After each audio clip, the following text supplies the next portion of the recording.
So now we good to go. Peace, love, blessings. We finally good to go, family. We here. We're gonna jump right into it. Appreciate everybody that did tap in, everybody that will tap in. Um, y'all are greatly appreciated. And remember, this is the vault, y'all. So we eat together, we learn together, we grow together, we earn together. Family all the way through. And that's just how we get down at the vault, y'all. So let's jump right into it. Now,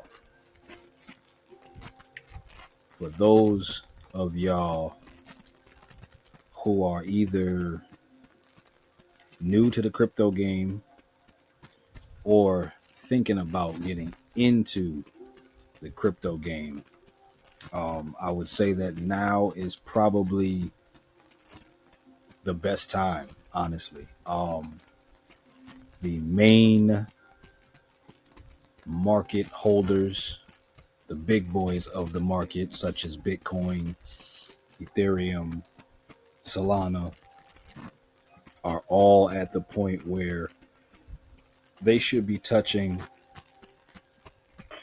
more record breaking highs. This past week has been an incredible surge of gains. And for a lot of people who have been in the game for a while now, they actually saw some pretty outstanding returns on not just Bitcoin and Ethereum, but on the smaller coins as well, on the altcoins as well.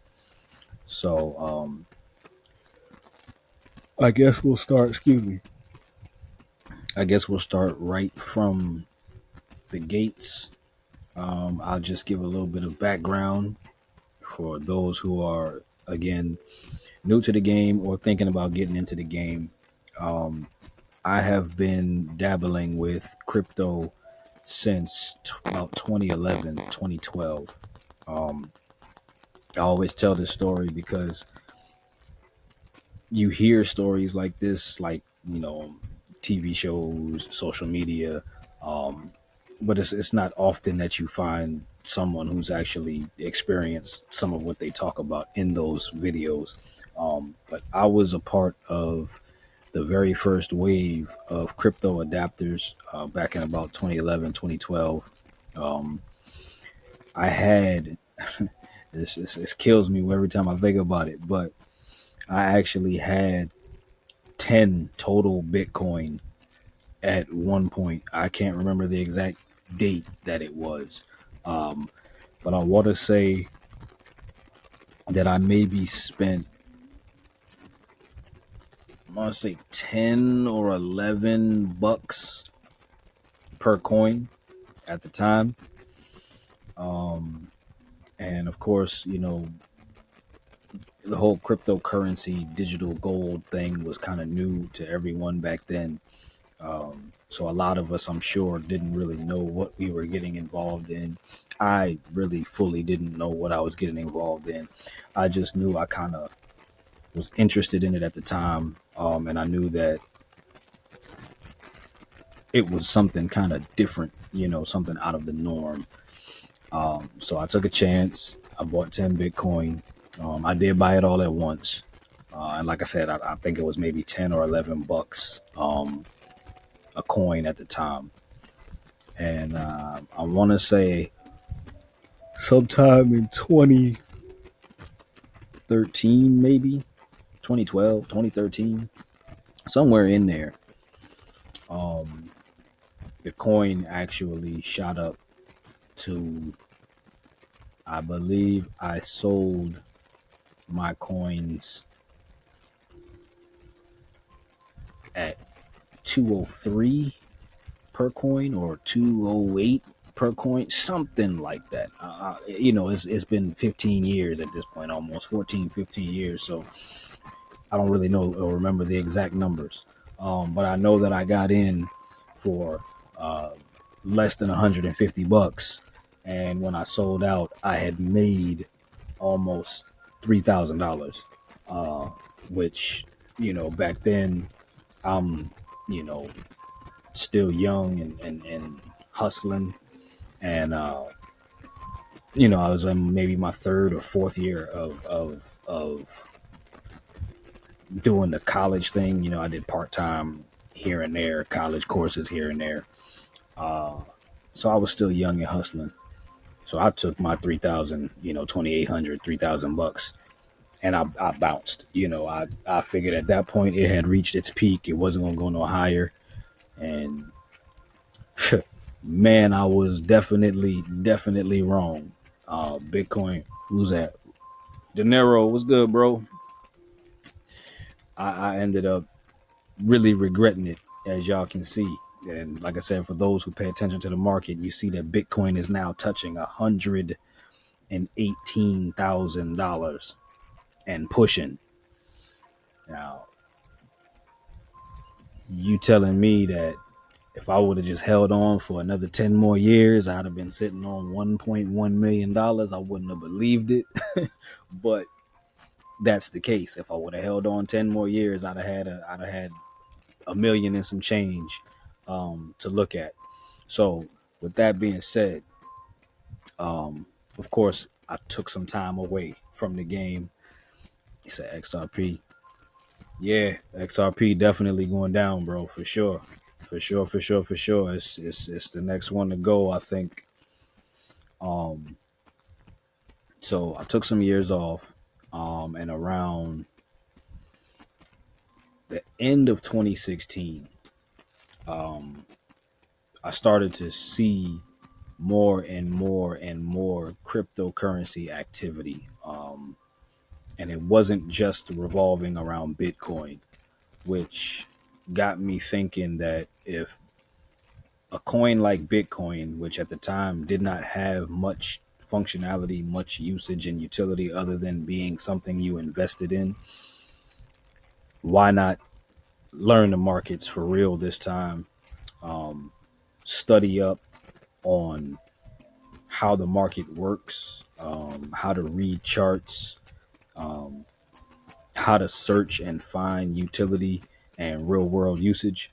So that's kind of what I did from 2016 to 2018. And then right at the beginning of 2019, before the crazy stock market run and before the crazy crypto market run, I jumped right back in the game. And I started diversifying my portfolio a little bit, and started to dabble in altcoins and stable coins, utility tokens, just to kind of get more than my feet wet. I kind of, really wanted to fully immerse myself in the game. And here we are, almost 10 years later. And I feel like we are at the golden era of crypto.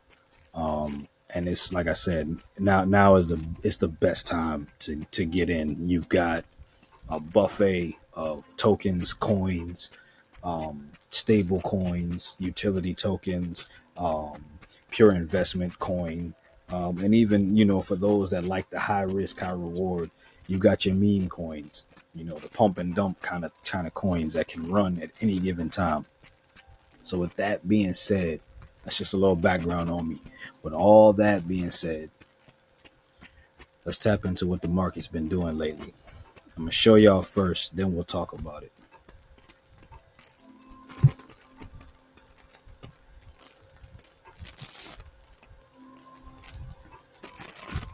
So as you can see, I'm not going to dive too much into these different sectors and segments here. I'm just going to show you the overall consensus of the market. But check it out.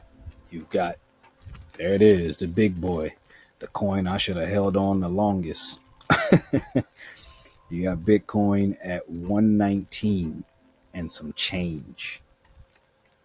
And it's actually down a little bit in the last 24 hours.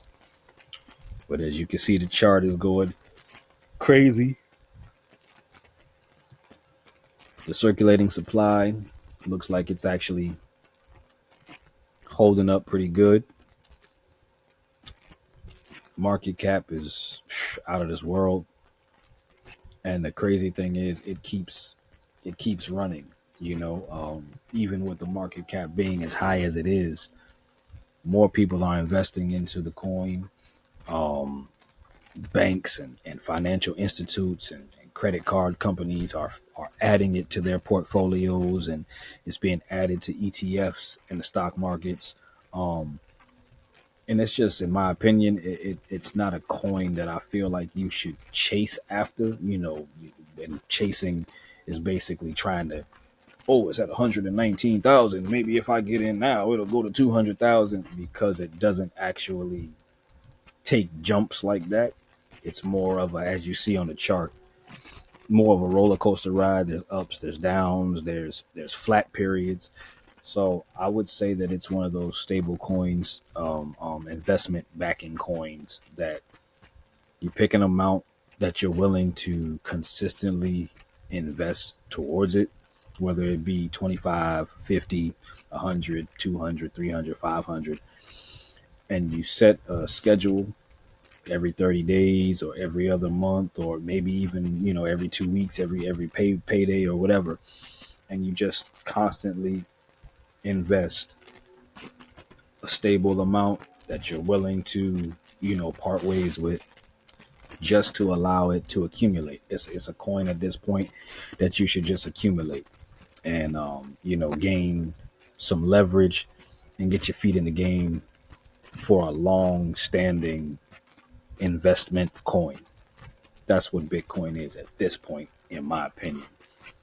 Now, number two, that's the, I feel that is the next Bitcoin. Um, I learned about Ethereum, I think 5 years ago, maybe 6 years ago at this point, and I've seen it do some amazing runs, and I've seen it do similar runs to Bitcoin. And they kind of normally go hand in hand with each other.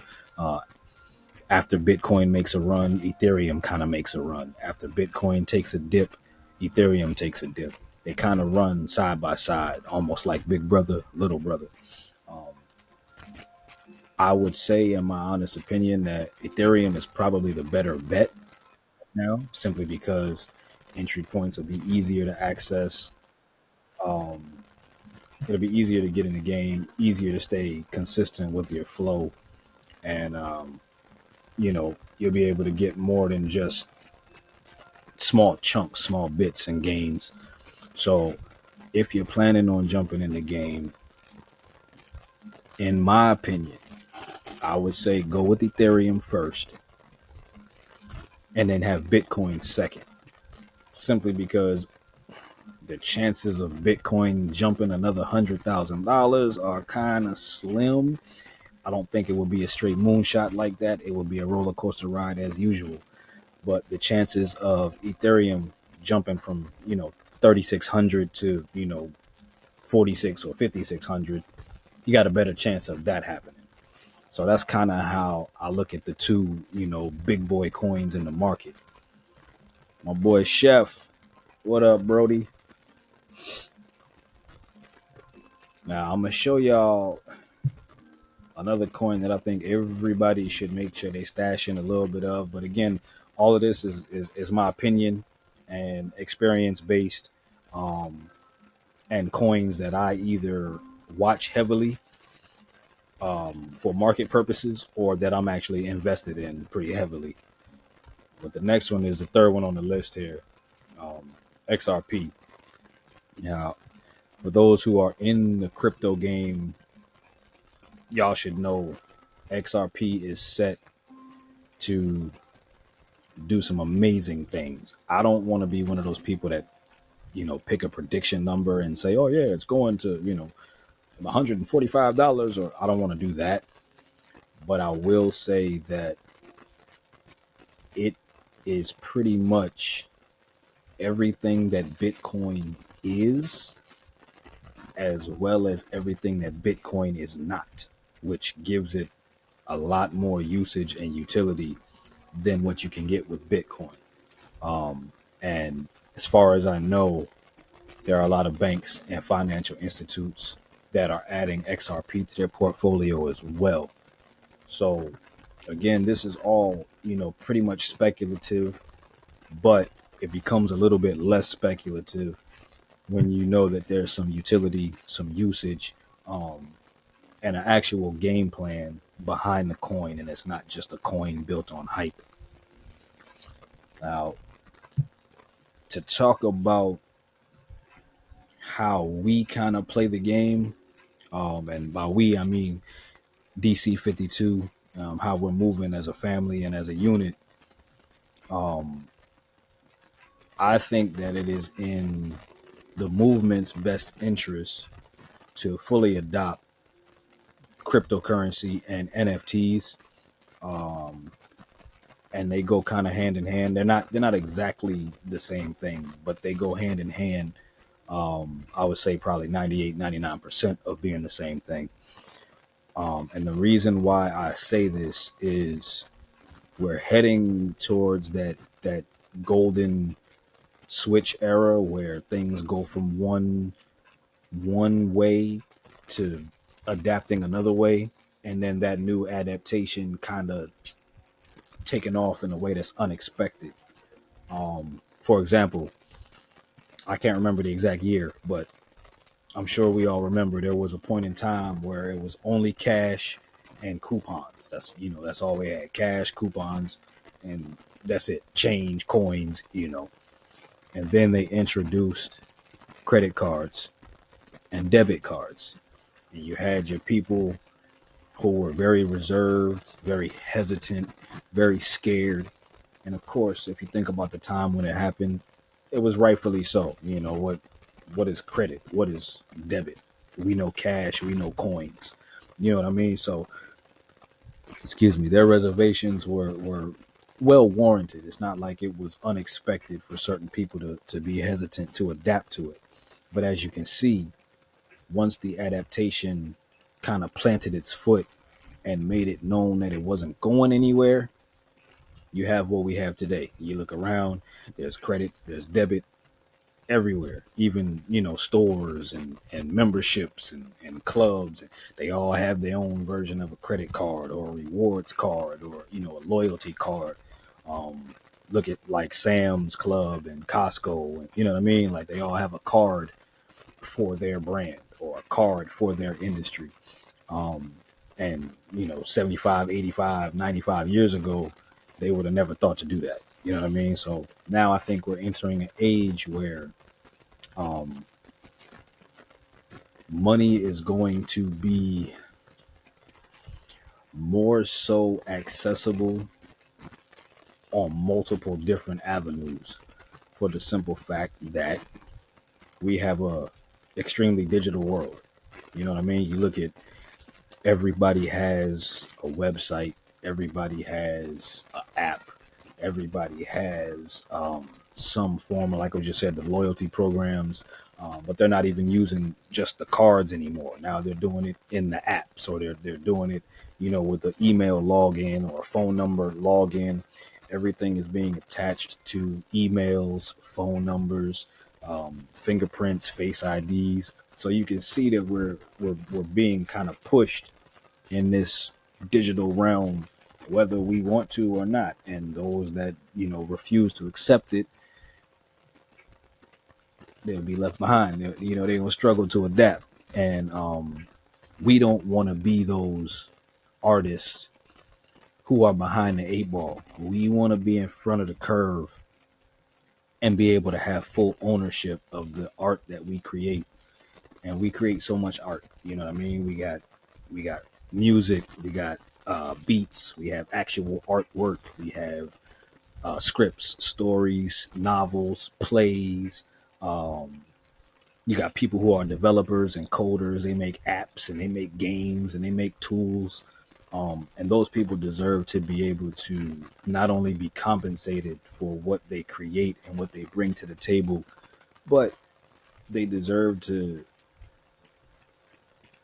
be compensated without hurting the ecosystem, without hurting the community. You know what I mean? And if you look at how we are kind of functioning these days, it's too many people struggling, man. You know what I mean? You got people with excellent jobs, government jobs, you know, working 40, 50, 60 hours a week, 70, 80 hours a week, and the money is only lasting them, 3 days, 4 days of that week. You know what I mean? And then they're back penny pinching, or they're back, shopping at the dollar store for the next 7, 10 days until they get paid again. And that's just not sustainable. You know what I mean? And if you look around, you can kind of see that the middle class is kind of being eliminated. You have your upper class, and then you got the lower class, and it's like even middle class that once was middle class is turning into the lower class because they're struggling too. So with this digital wave, man, we got to get in not where we fit in, we got to get in when we fit in. And the time is now. The time is before everything makes the shift. So with that being said, I think I got it. Yeah, I do have it pulled up. So y'all might not see me in the mirror, but y'all will see the screen here. And I'll just keep going. I'm gonna show y'all. So this is the current um what am I trying to say? This is our current NFT collection.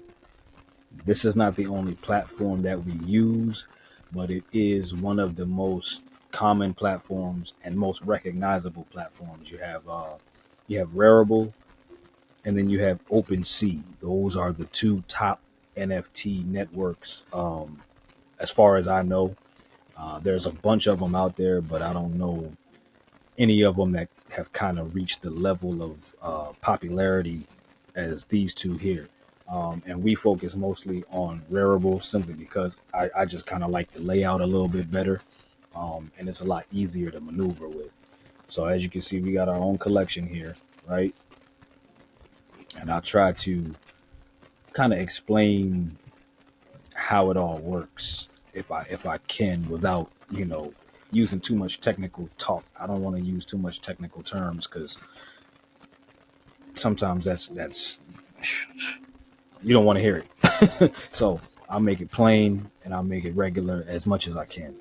Um, for those that know, DC52 is a hip hop and producer slash artist and creator trading card brand. And we focus on, as you see here, the digital cards.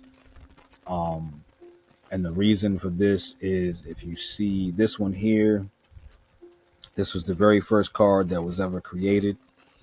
Um, and I made it using a picture of myself, um, and just threw some stats up there and some special moves and, a grade. And um, man, it took off, but it also sparked an idea. And that idea was industry artists and industry creators, they get interviews, they get biopics, they get magazine write-ups, they get TV shows, um, they get blogs and vlogs that pretty much immortalize them in their primes. You know what I mean? You see their rise, you see their superstar moments, and every now and then you might see their downfall, depending on who or what the downfall was about. But for the most part, you see their primes immortalized on all these forms of media. And my idea with these cards and this movement was there's so many of us independent artists that are not only talented, but we get overlooked in every possible way you could think of. Whether it's by our peers or by the people who have not yet become fans, we're constantly overlooked. Um, I personally have had my art stolen from me for both beats and bars, and because I wasn't really up to snuff on protection and ownership at the time, it was nothing I could do about it other than sit back and watch them blow up, using something that I created, and that hurts. You know what I mean? When you're a creator that puts your heart and soul behind your art. So with these cards, this movement, y'all, the idea is we're building our immortalization moment. Our primes are being captured in multiple levels. And by multiple levels, I mean multiple stages in card form. There are 10 types of cards that can be made, all with different textured backgrounds, all with different skill caps, which is the grades that you see there. Um, and all of them represent a different point, either in your career or on your musical or creative journey, whichever comes first. Uh, so as this here is representing, me coming into my own and learning full blown ownership and wanting to put my people on. Now, the way the NFTs work, as you can see, there is a little bit of a story. There's a description. In the creator game, they call it lore. So there's a little bit of lore. Explains what the card is, what it does. Um, we have the trading card game being worked on in the background, where these cards will be able to be used, kind of like Pokemon cards, Yu-Gi-Oh cards, Magic the Gathering. You know what I mean? Um, and then you have your ability to basically put it on sale, but you're putting it on sale through the crypto market. So what I mean by that is this particular one is on Ethereum's network, I believe. Nope, my bad. It's on the Polygon network, but Polygon is on Ethereum's network. So technically, it's on Ethereum's network. And what that means is I used a little bit of my Polygon token. I can't remember the exact amount, um, but it wasn't that much. I used a little bit of Polygon to have the card uploaded onto this platform. Now, once your card is uploaded, or not your card, but your content. Once your content, whatever that may be, is uploaded on the platform, that's where you're able to add pretty much whatever you want. You can add your story, you can add lore, you can add traits, you can even add bonus or unlockable content. And I'm gonna show you what that means when I say unlockable content.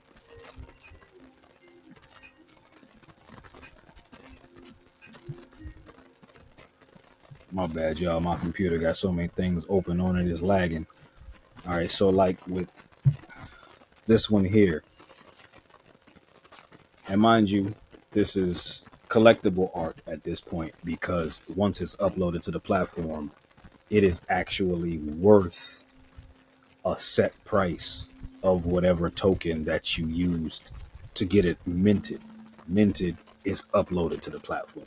That's what that word means. So, as you can see, I've got a picture of myself here. Simple picture. We call it the Infinity Decklet. And it's basically me as Thanos with the gauntlet. And in the gauntlet, I have 5 of the artists that are a part of this community. So we'll start left to right. We got my brother Humble Poet Wild. Then we got my brother Killer 12, also known as Killer Beats 12. Then in the center, we got my brother Northeast Beast. To the right, with the lightning background, we got my brother Diz. And to the far right, with that crystal diamond style, is my brother G Steel, also known as the Human Cheat Code. Now, what this image represents is Decadence 52. Um, it's me wanting to make sure that every dope artist I know gets the shine that they deserve, also gets a gateway to bring all of the people who are fans of them and their art directly to them. And that's where the usage of the QR codes come in handy. Each card gets a QR code attached to it. That QR code is custom made, which means it can go to wherever the artist wants it to go. They just let me know, and boom, it happens. And with this particular piece of artwork, there is multiple things attached to it, and hopefully it'll let me see everything. If not, I'll just say what's attached to it. So it's not showing what's attached to it, but you see here it says unlockable content, right? And then you have a section here for the properties. It'll tell you what is included in this artwork. And with this piece, you've got bonus content, which is my NFT album. And that NFT album has more collectible art and bonus tracks from my college days. It's got the collectibles, as you can see, yes. This here is future coin access, which would be access to our coins, which is Glow Key and Glow Deck. And they are about, I would say, 7 to 8 months from being fully accessible on all crypto exchanges. So for right now, if you want to get involved with those, is the time to do it. Is right now while we're airdropping gifts, which is basically just dropping off a gift basket full of coins. Because once they go to market, you'll only be able to get it from purchase. And then here at the bottom, my camera's in the way, but at the bottom it's a discount code. The discount code is for a T-shirt from the DC50 clothing brand. So basically, with this particular piece of artwork, whoever buys this artwork gets access to all of that content, which is all of the things you see listed here. But as you can see, it's the price of ETH, basically $100 worth of Ethereum. The way it works is it's an investment piece because you're investing in the art that's a part of the crypto exchange, if that makes sense. Because the art has been minted to the exchange through this platform, you're investing in artwork that has not just content and bonuses attached to it, but it also has a chance to appreciate value. Just like art in real life, you can, at those auctions, you see somebody, they buy a painting for, 5,000, 10,000 bucks, and 5, 10 years later, it'll be worth $2 million. You know what I mean? It's kind of that same exact scenario and system. Um, and the way that Ethereum moves these days, that 100 bucks that you spent could actually turn into 1,000 bucks, in a year's time. So you're basically investing in future appreciation of the token that you use to mint it. And the reason I chose Ethereum for a majority of these is because, like I said in the beginning, I 100% believe Ethereum is going to be one of those next boomers, even if it takes 2 or 3 years to get to its highest potential. I feel like it has the capacity to do so. So again, for example, you see it says 100 bucks right now, right? Just 2 days ago, I think it was at 110 bucks already, which means if somebody would have bought it 2 days ago and they would have waited until midnight when the market jumped, they could have immediately resold the artwork, made their money back, and they still have all of that bonus content that they got from buying this piece of art. So that's technically how these things work. And as you can see, I've minted 520 of them. So that means that there's only a supply of 520. Once that 520 has been purchased, that's it. The only way to get them would be you have to buy it from someone who owns one. And that's how they work. So it's the same with My bad, y'all. I know this thing it's moving mad slow. I don't know why it's doing that tonight. But we'll go over to the album real quick. Now this is my NFT album. Um, and it's pretty much the same exact system, same exact type of function. I've minted 5.2 thousand of these, so after 5,200 of them are bought, that's it. You got to buy it from somebody who owns it. But same setup, same setup. This one, the contents are you're getting a 5-track EP. 4 of those tracks are actually produced by me. And when I produce, I use the name This Beat is Bananas because I don't really want to change my name from Royce Ripken. So it's kind of like you just saying, hey, Royce, this beat is bananas. That's how it works out. But it's got the 2 bonus tracks, collectible avatar and digital artwork, as well as, if I'm not mistaken, I think there is, yep, there's also a merch discount attached to this one as well. So $20, you get all of this content, plus the collectible art, plus the merch code, which you can use at the shop. Um, I don't remember what the actual discount amount is for this one, but I know for the decklet, it's 100% off. You get the shirt that's attached to that decklet one. You get that one 100% free. I don't even think you pay shipping on that one. It's just 100% free as long as you have the NFT with the unlockable code. Um, and this one, same idea. When you purchase the NFT, you're sent a direct link, and that direct link will automatically download the album to your phone or your laptop or your tablet or whatever device you use to to make the purchase. So with all that being said, my plan, my goal, my vision is to have every single DC52 artist from the vault minted to the blockchain where they're able to pick and choose what content they want to give access to the fans, but it will pay them in the long run on the back end as well. So, example, you seen what I showed you. Let's say, Chef, since you in the building, bro, I use you as an example if you don't mind.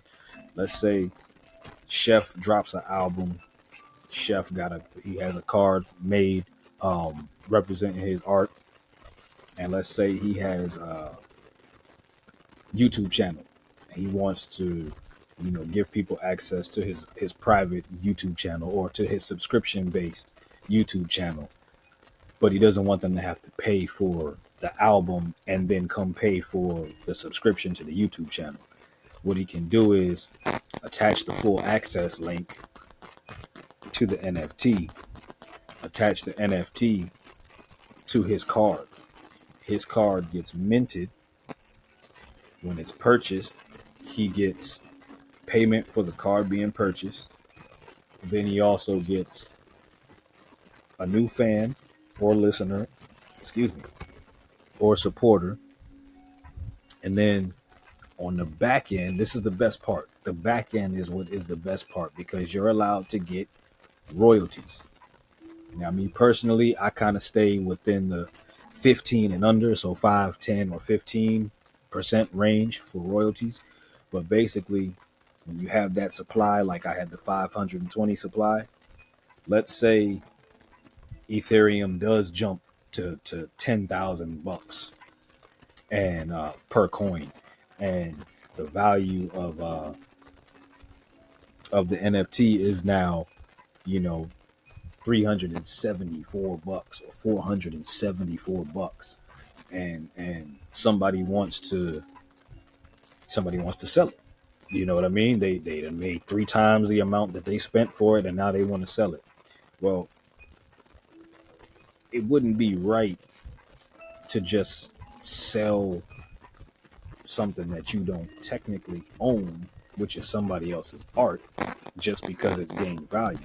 So that's where the royalties come in. You put the royalties on the back end, and then every time somebody does gain and sell, you make a percentage.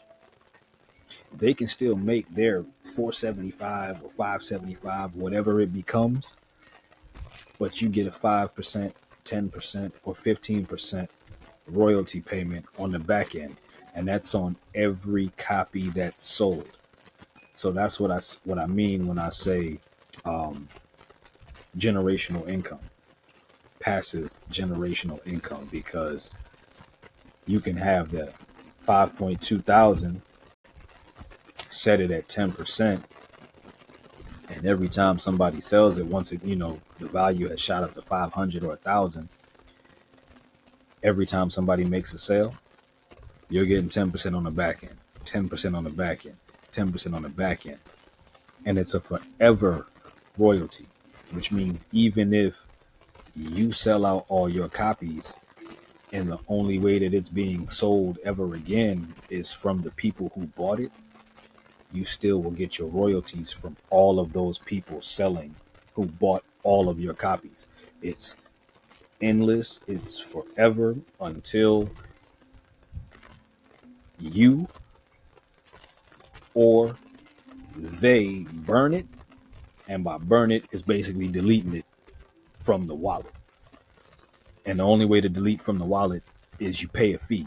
So everything is kind of safeguarded by fees. When you create the NFT, you pay a small transaction fee to get it uploaded. When you sell it, you pay a small transaction fee. And when they sell it or when they burn it, they pay a transaction fee. So everybody is kind of protected by the fees, which is kind of how you stop theft, because they can't do anything with it without paying a fee. You know what I mean? So you'll always end up making some type of income. And just think, if every artist has an NFT minted for their artwork, even with a 5% back end, and even with only having 1,000 or 2,000 copies, they don't even have to go up to 5,000 like I did. You can just do 1,000 or 2,000.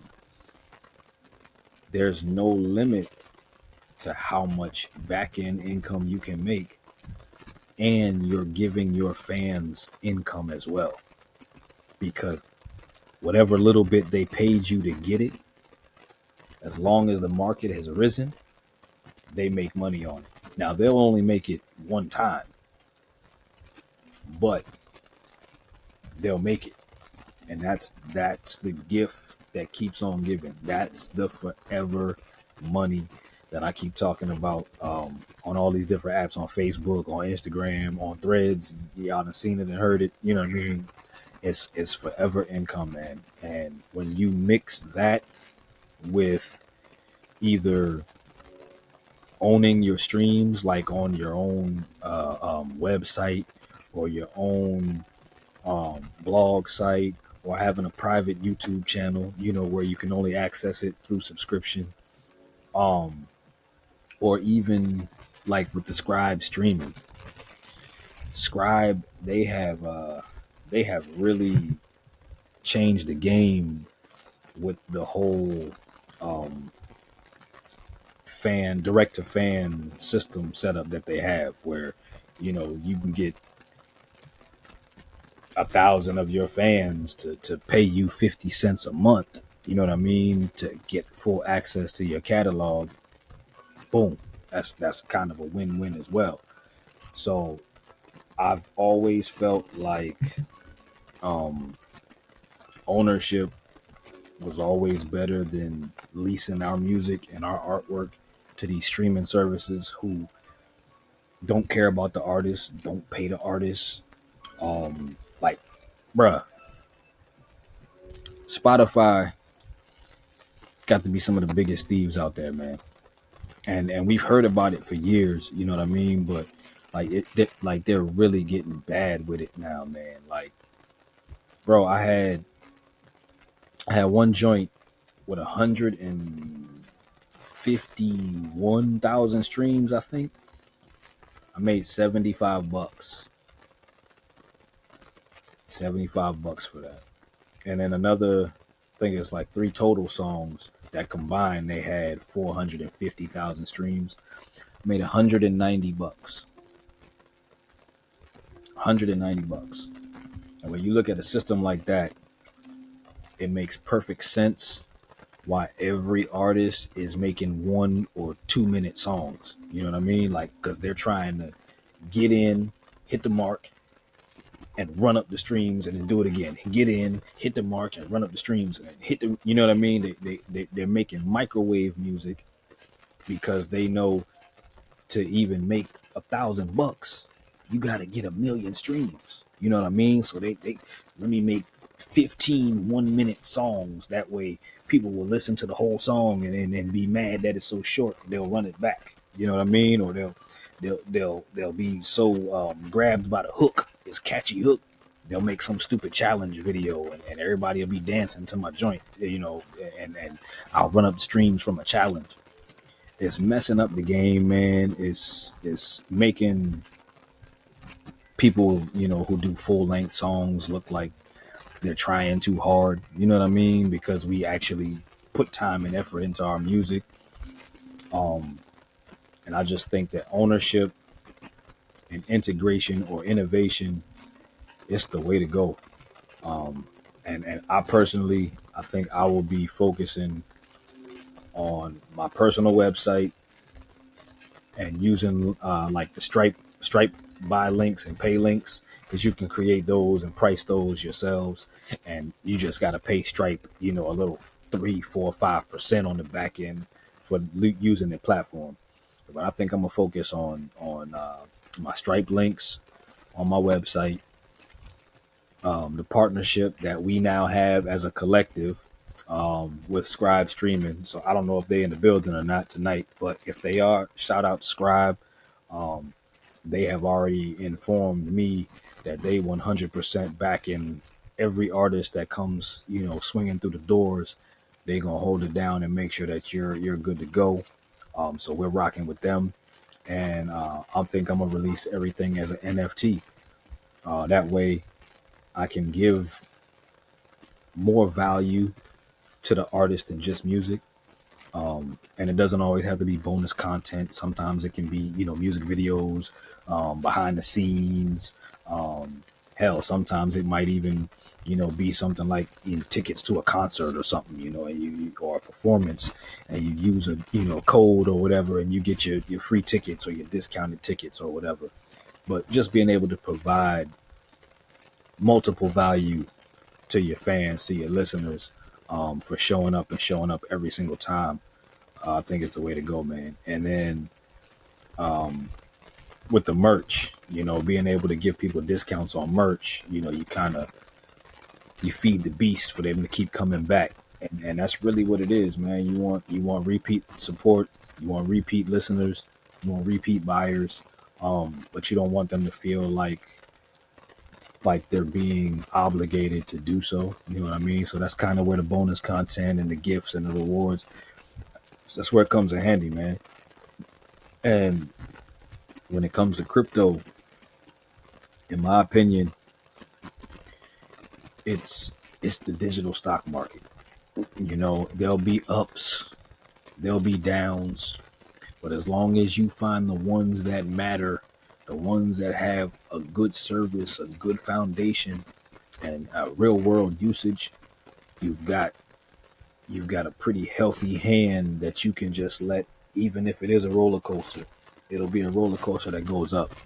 You know what I mean? And not the Tower of Doom just dropping down and leaving you with no foot underneath you. So look, I don't know if y'all are thinking about it. I don't know if y'all are hesitant about it. I don't know if y'all want to do some more studying on it. But look, that's what I'm here for. I'm not no expert or nothing like that, but I have a good amount of experience in the game. I've seen the ups and downs of both stocks and crypto. Um, and as much as I thought that I would be a stock guy, I've kind of recently become more of a crypto guy. And I think it's going to stay that way for a while. So I'm here for the long run, man. And real quick before we slide out, hopefully it'll show. I'm just gonna show. This is just one of my accounts. It's kind of the easiest one to navigate. All the rest of them, you need thumbprints and email two-factor and phone double tapping in and all this other extra nonsense. So I just want to show y'all a couple coins to look into that I'm fully invested. So we already talked about XRP. That's a given. Proppy, that is digital real estate. And I actually have minted 4 different kind of major properties before the prices started getting crazy on them. 4 properties that I have as NFTs on Proppy. And I feel like that's gonna be a game changer, especially with the fact that they let you mint the deeds to the properties as well. So you can technically fully own these properties in the digital space, which when they start doing virtual reality and augmented reality and they start putting things in these locations, that's gonna really come in handy. Akash Network, which is kind of a AI and gaming combo syndicate. I don't know what it is about their setup, but the things that I've read about that coin and their movement, I love what I'm seeing. I love it, and I've already, as you can see, I've already gained 50%. Really, I just never cashed it out, just off these small flips here. So check that one out.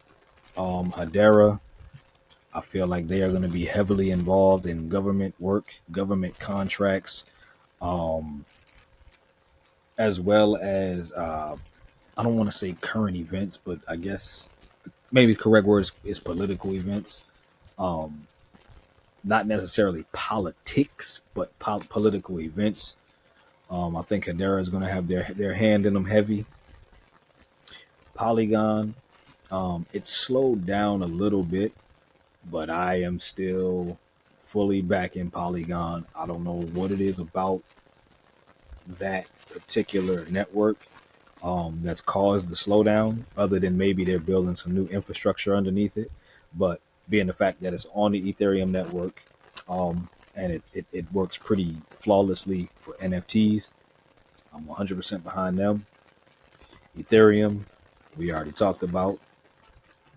Dogecoin, I was a little bit heavier on Dogecoin like 5 years ago when it went crazy and everybody was on it. Not so much nowadays. I mean, I hold some just to kind of make it so that I have it. It's kind of one of those, coin flip ones. If it runs, it runs. If it doesn't, I'm not tripping. Um, Stellar, they will probably follow everything that XRP does, and that seemed to have been like that for, I want to say, the past 4 years at least. When XRP runs, Stellar runs. When XRP dips, Stellar dips. Um, Immutable is, I believe, gaming and AI, definitely backing the AI movement. I just think there's a lot that can be done with it. I'm not one of those people that's believing that we should let AI do everything, but I do believe that if you use the tool properly, it can be more than beneficial to all of us. And then those ones in the middle don't really matter. Athena is a part of Ethereum. Not really heavily invested in it, but I pay attention to it. And then these two right here, artificial intelligence, I believe it's systems, I think it is, and Ondu Finance. They are, I believe, right now working on their infrastructure. Ondu is a offshore financial network, and I believe they're working with, I want to say, Ethereum and Bitcoin. I could be wrong, but I think it's both networks. And then artificial intelligence systems is I mean, kind of self-explanatory, but another one of those AI movements that I believe, if used the right way, it can help out a lot of things. So yeah, that's just a little bit of what goes on in the mind of Ripken. A few of the coins that I'm holding personally, and that DC52 has as well in the vault. I hope that my NFT breakdowns kind of made sense, and I look forward to learning, earning, and growing with y'all, man, as a family. Because it's more than enough out there for all of us to eat, and they don't want us to know that. They want us to feel like it's nothing but crumbs, but it's full loaves still out there. And we just gotta unify, um, and move as a unit, man.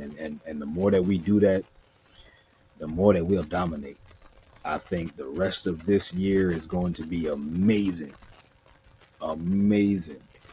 And I think we're setting up ourselves and the market for a ridiculous 2026 and beyond. So study up, y'all. Load up some free money if you got it.